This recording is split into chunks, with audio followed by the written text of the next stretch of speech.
विद्यार्थी मित्रांनो, आज आपण प्रकरण क्रमांक 8 पाहणार आहोत. प्रकरणाचं नाव आहे जागतिक महायुद्ध आणि भारत. या प्रकरणामध्ये आपण पहिलं महायुद्ध, दुसरं महायुद्ध आणि भारत, पहिलं महायुद्ध आणि भारत, दुसरं महायुद्ध आणि भारत, महायुद्धाचे भारतावरील परिणाम, या सर्व गोष्टींचा आपण अभ्यास करणार आहोत. मित्रांनो,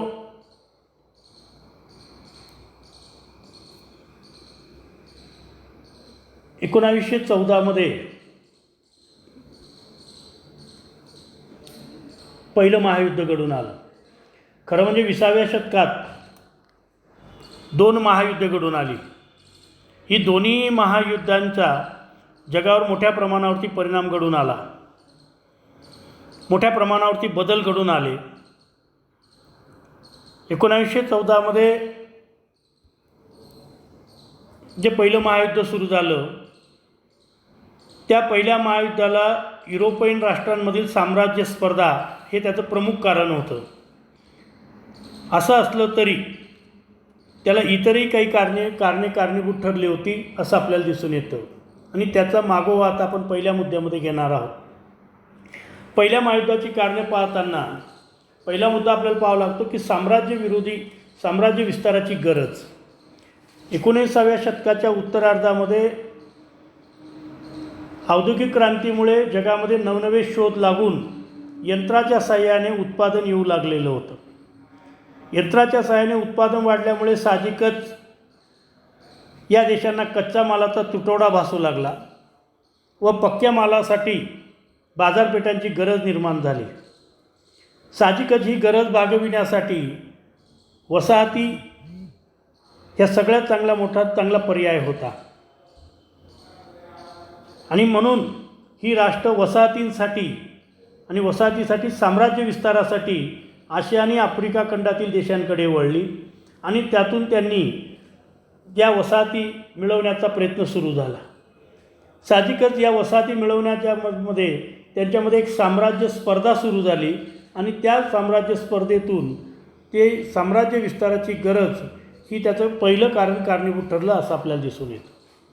दुसरं कारण शस्त्रास्त्रांची वाढ.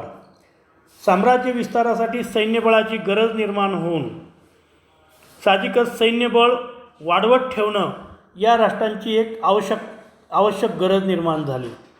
त्यातून युद्धसामग्री वाढवण्याच्या प्रयत्नात ही राष्ट्रे युद्धाच्या दिशेने जाऊ लागली. त्यातून युद्धसदृश्य परिस्थिती, वातावरण युरोप खंडामध्ये निर्माण होत गेलं, आणि कळत नकळत प्रत्येक राष्ट्र शस्त्रास्त्राने सज्ज होऊ लागलं. त्यामुळे राष्ट्रांमध्ये संशयाचं वातावरण निर्माण होऊन एक प्रकारे महायुद्ध परिस्थिती निर्माण झाली असं आपल्याला दिसून येतं. तिसरं येतं गटबाजीचं धोरण किंवा परस्पर विरोधी गटांची निर्मिती युरोपमध्ये निर्माण झाली. England, France, Russia, Spain, Portugal या राष्ट्रांचा आशिया आणि आफ्रिका खंडात साम्राज्य विस्तार झालेला होता. म्हणजे सुरुवातीला ज्या राष्ट्रांमध्ये औद्योगिक क्रांती झालेली होती किंवा औद्योगिक क्रांतीने प्रगत झालेले जे देश होते, या देशांनी आशिया आणि आफ्रिका खंडातील अनेक देश वसाहतीच्या नावाखाली जिंकून घेतलेले होते किंवा आपलं वर्चस्व निर्माण केलं होतं.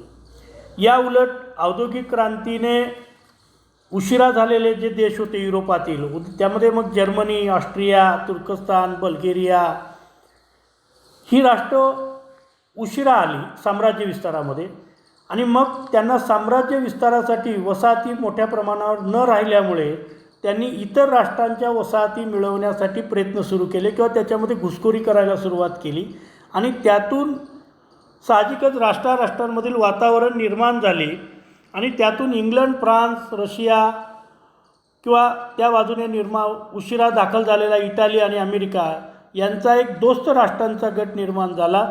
तर या उलट जर्मनी, ऑस्ट्रिया, तुर्किस्तान, बल्गेरिया यांच्या अक्ष राष्ट्रांचा गट निर्माण झाला. म्हणजे थोडक्यात आपल्याला असं म्हणावं लागेल की काही इतिहासकारांच्या मते की पहिलं महायुद्ध हे आहिरे आणि नाहिरे या दोन गटामध्ये झालेलं होतं. आहिरे गट म्हणजे ज्यांच्याकडे वसाहती होत्या त्यांचा, म्हणजे इंग्लंड, फ्रान्स, अमेरिका, रशिया यांचा एक गट. तर ज्यांच्याकडे वसाहती नाही अशा जर्मनी, ऑस्ट्रिया, तुर्कस्तान, बल्गेरिया यांचा एक गट. असे दोन गटांमध्ये विभागणी निर्माण होऊन साहजिकच या राष्ट्रांमध्ये सैन्यबळ, विध्वंसक शस्त्रास्त्र तयार होऊ लागल्याने युरोपात युद्धजन्य परिस्थिती निर्माण झाली. गटबाजीचं राजकारण सुरू झालं, परस्पर विरोधी गट निर्माण झाले आणि त्यातून युद्धसदृश्य वातावरण किंवा युद्ध परिस्थिती वातावरण तयार होत गेलं. अशा प्रकारचं हे वातावरण तयार होत असतानाच, एकमेकामध्ये संशयाचं निर्माण वातावरण होत असतानाच केवळ एक तात्कालिक कारण म्हणून एक घटना घडली आणि महायुद्धाला तोंड फुटले. ऑस्ट्रियाचा राजपुत्र आर्चड्यूक फ्रान्सिस फर्डिनंड हा आपल्या पत्नीसह सर्बियाची राजधानी साराजेव्हो येथे लष्करी कवायतीचं प्रशिक्षण पाहण्यासाठी गेलेला होता. म्हणजे लष्करी कवायतीचं प्रदर्शन पाहण्यासाठी गेलेला होता. तिथे एका सर्बियाच्या माथेफिरूने या आर्चड्यूक फर्डिनंड आणि त्याच्या पत्नीचा खून केला. साहजिकच या प्रकरणामध्ये ऑस्ट्रियाचा हात आहे अशी सर्बियाचा हात आहे अशी ऑस्ट्रियाची खात्री झाली आणि त्यातून ऑस्ट्रियाने सर्बियाविरुद्ध युद्ध पुकारले आणि अशा रीतीने पहिल्या महायुद्धाला सुरुवात झाली. दोन छोट्या देशांमध्ये सुरू झालेलं युद्ध पाहता पाहता ते महायुद्धामध्ये रूपांतर झालं. ऑस्ट्रियाने सर्बियावर आक्रमण केल्याने साहजिकच सर्बिया हा स्लाव वंशाचा असल्याने आणि रशियाही स्लाव वंशाचा असल्यामुळे रशिया सर्बियाच्या बाजूने युद्धामध्ये उतरला. तर ऑस्ट्रिया हा जर्मन वंश असल्यामुळे ऑस्ट्रियाच्या बाजूने जर्मनी आणि हंगेरी ही राष्ट्र उतरली. तर या युद्धामध्ये जर्मनीने, ऑस्ट्रेलियाने आपल्या शेजारी असलेला जो तटस्थ देश बेल्जियम, त्या बेल्जियमवर जर्मनीने आक्रमण करून तो देश जिंकून घेतला. साहजिकच इंग्लंडने बेल्जियमला पाठिंबा देताना जर्मनीविरुद्ध युद्ध पुकारलं. म्हणजे बेल्जियममुळे इंग्लंड युद्धामध्ये उतरला आणि अशा रीतीने ही राष्ट्र युद्धामध्ये उतरली. इंग्लंडचा मित्र फ्रान्स असल्यामुळे फ्रान्स या युद्धामध्ये इंग्लंडच्या बाजूने उतरला. जर्मनीचा मित्र तुर्कस्तान असल्यामुळे तुर्कस्तान, बल्गेरिया ही ऑस्ट्रियाच्या आणि गटामध्ये असल्यामुळे ती त्या बाजूने उतरली आणि मग हळूहळू हे युद्ध वाढत चाललं.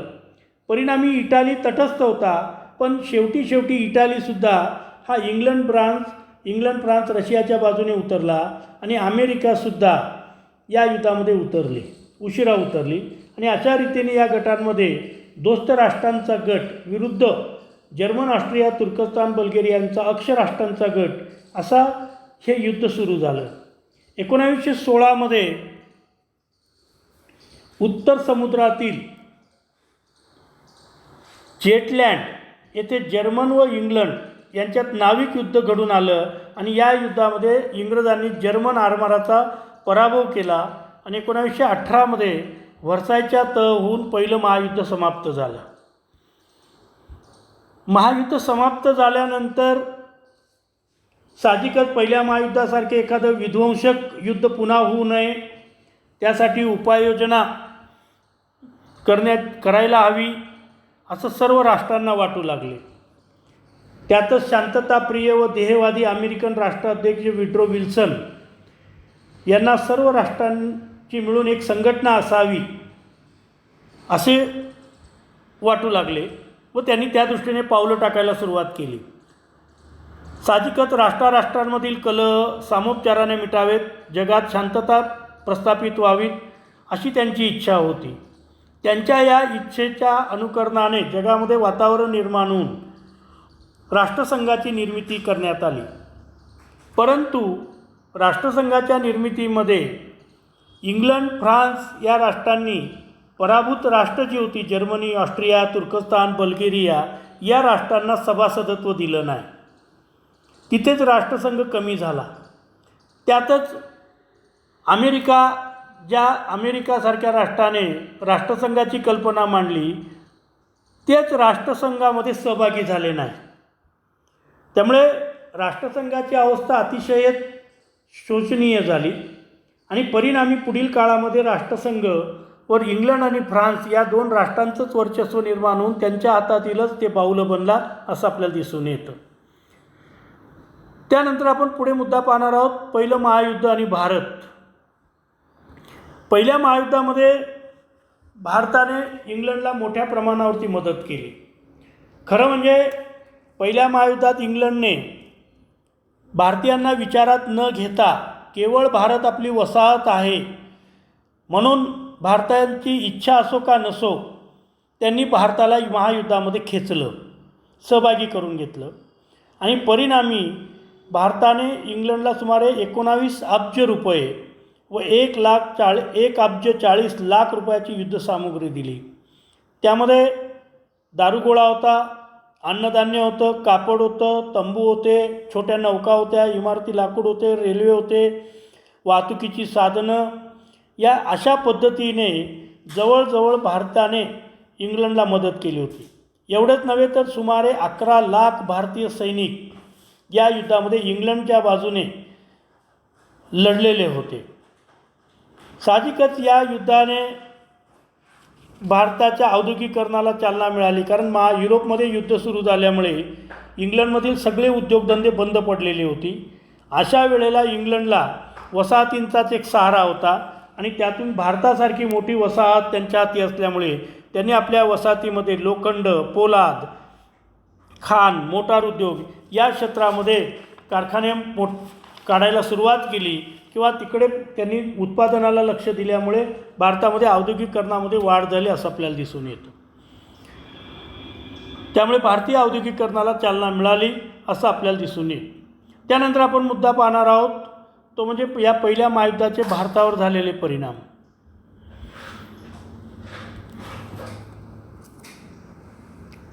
त्यामध्ये युद्ध आणि युद्ध काळामध्ये भारतीय व्यापारात सुमारे जवळजवळ 33 कोटी रुपयाची घट झाली.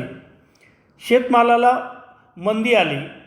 युरोपमध्ये युद्ध असल्यामुळे साहजिकच तेथील अन्नधान्याचा तुटवडा निर्माण झाला आणि मग इंग्रजांनी भारतातून मोठ्या प्रमाणावरती अन्नधान्याची निर्यात इंग्लंडकडे आयात करायला सुरुवात केली. त्यामुळे भारतामध्ये अन्नधान्य असूनसुद्धा ते इंग्लंडला गेल्यामुळे भारतीय लोकांची गरज, अन्नधान्याचा तुटवडा भासू लागला आणि भारतीयांची गरज भागवणं अवघड झालं आणि परिणामी अन्नधान्याच्या किमती भारतामध्ये वाढल्या. एवढंच नव्हे तर औद्योगिक मालाच्या किमतीही वाढल्याने परिणामी महागाई वाढली आणि त्याची झळ भारतीय लोकांना सोसावी लागली असं आपल्याला दिसून येतं. यानंतर आपण अजून एक मुद्दा पाहणार आहोत तो म्हणजे भारतीय सैन्य व युद्धसामुग्री याबाबत त्रुटी होत्या. महायुद्ध काळामध्ये संरक्षणाच्या संदर्भात भारतीय सैनिक आणि भारतीय नेते यांच्या अनेक गोष्टी लक्षात आल्या. विशेषतः भारतीय लष्करामध्ये, सैन्यामध्ये, सामुग्रीमध्ये अनेक प्रकारच्या त्रुटी आहेत हे दिसायला लागलं. विशेषतः शस्त्रास्त्र, भारतीय शस्त्रास्त्र जी होती ती अन्य राष्ट्रांपेक्षा कमी दर्जाची होती.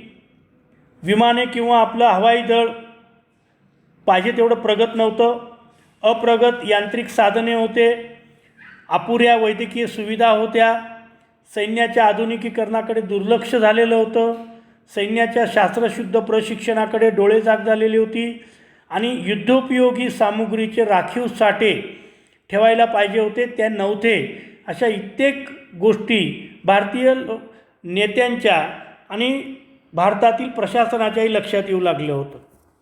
त्यामुळे याबाबत भारतीय नेतेही मोठ्या प्रमाणावरती सरकारकडे मागणी करू लागलेले होते आणि त्यातून सरकारने ह्या त्रुटी दूर करण्यासाठी भारतमंत्री लॉर्ड चेम्सफर्ड व व्हाईसरॉय मॉन्टेस्क्यू यांच्या नेतृत्वाखाली 2 सदस्यांची समिती नेमण्यात आली आणि या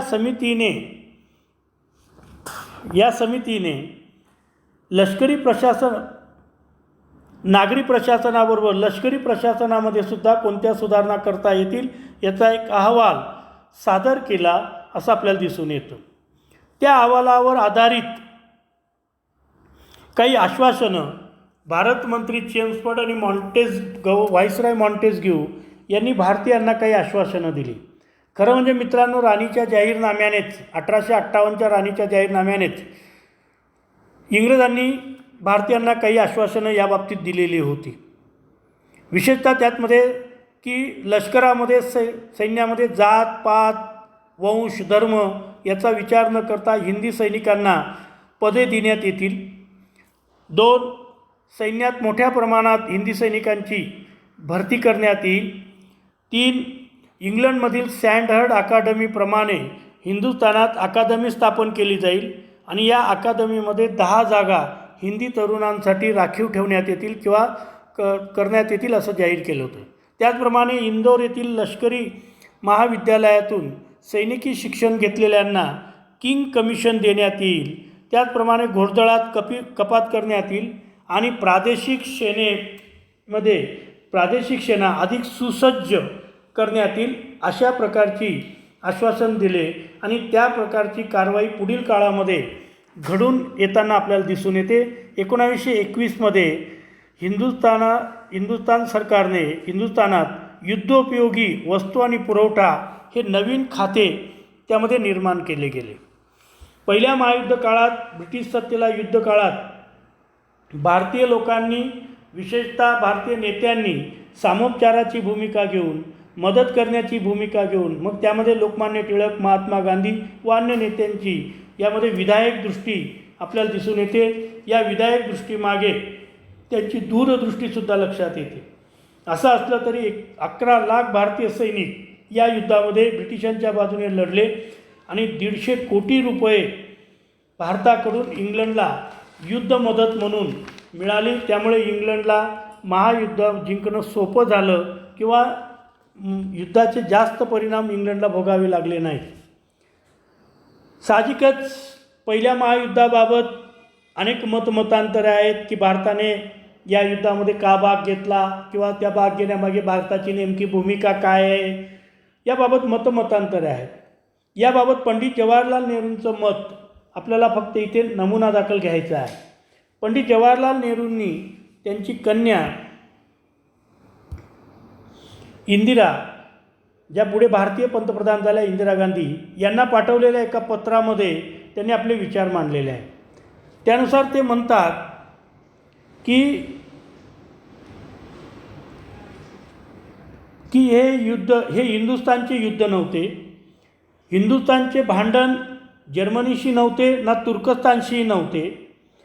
हिंदुस्थानला याबाबतीत स्वतंत्र असं मतच नव्हतं, कारण हिंदुस्थान हा ब्रिटिशांचा गुलाम होता, ब्रिटिशांची वसाहत होती आणि त्यामुळे साहजिकच इंग्लंडची वसाहत असल्यामुळे इंग्लंड ही मालकीन असल्यामुळे मालकीनीच्या पदराला धरून जाणे त्यांना भागच होते असं नेहरूंनी स्पष्ट शब्दात म्हटलं होतं. की युरोपमध्ये घडलेल्या युद्धाशी भारताचा तसा कुठल्याही प्रकारचा वैमनस्य असा भाव नव्हता. केवळ इंग्लंडची वसाहत असल्यामुळे इंग्रजांनी भारतीयांना या युद्धामध्ये गोवलं आणि जवळजवळ 11 लाख भारतीय सैनिक, त्यातून हजारो सैनिक देशासाठी मरण पावले, इंग्रजांसाठी मरण पावले, त्याग केला असं आपल्याला दिसून येतं. आणि अब्जावधी रुपयाची मदत इंग्लंडला मिळाली असं आपल्याला दिसून येतं. महायुद्ध चालू असतानाच आणखी एक भाग आपल्याला यामध्ये पाहायचा आहे, एक प्रकरण आहे, ते म्हणजे कामागाटा मारू प्रकरण. पहिलं महायुद्धाच्या काळात अनेक भारतीय लोक अमेरिका, कॅनडा इत्यादी राष्ट्रामध्ये स्थलांतर करू लागलेले होते. कॅनडामधील जे सरकार होतं ते ब्रिटिश धार्जिणे सरकार असल्यामुळे साहजिकच त्यांनी भारतीयांना कॅनडामध्ये येण्यामध्ये बंदी घातलेली होती. पंजाबमधील बाबा गुरदीप सिंग यांच्या नेतृत्वाखाली म्हणजे गुरदीप सिंग यांनी कामागाटा मारू नावाचं एक जपानी जहाज भाड्याने घेऊन काही भारतीय तरुणांना लोकांना घेऊन ते कॅनडाकडे निघाले. परंतु कॅनडामधील ब्रिटिश धार्जिण्या सरकारने या जहाजाला तिथे उतरण्याची परवानगी दिली नाही. एवढंच नव्हे तर या लोकांनाही त्यांनी उतरू दिलं नाही व त्यांना माघारी परत पाठवलं. परिणामी जहाजावरचा गोड्या पाण्याचा पुरवठा, अन्नधान्य, माल समाप्त होत चाललेला होता. त्यामुळे या लोकांना भारताकडे परत येत असताना अनेक उपासमारीला, अनेक अडचणींना तोंड द्यावं लागलं. अतिशय विषण्ण अवस्थेमध्ये हे लोक कलकत्त्याजवळील बजबज बंदरात पोहोचले.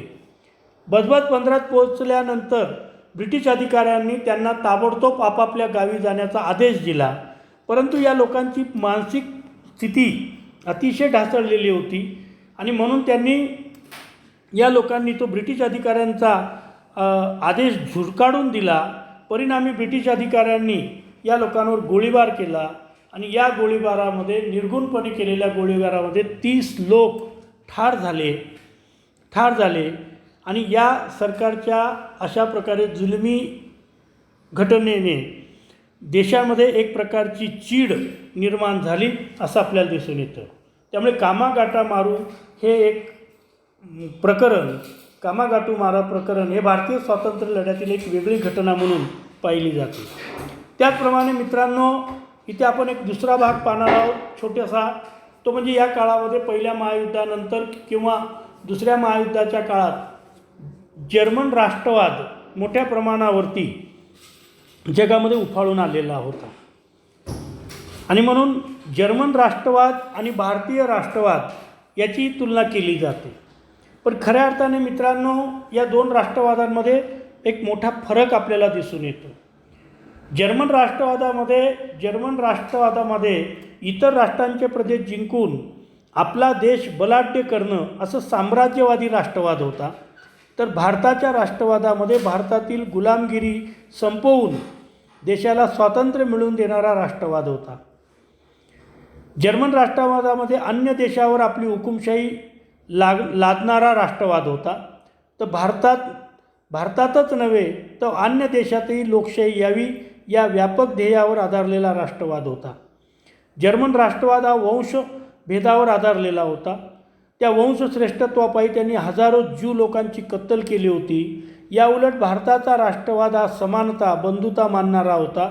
सर्व जाती धर्माचे लोक एकत्र राहून एक दिलाने स्वातंत्र्य लढ्यात उतरली होती. आजही आपण पाहतो आहोत की याच राष्ट्रवादावर आधारित आपण स्वातंत्र्य मिळवलं.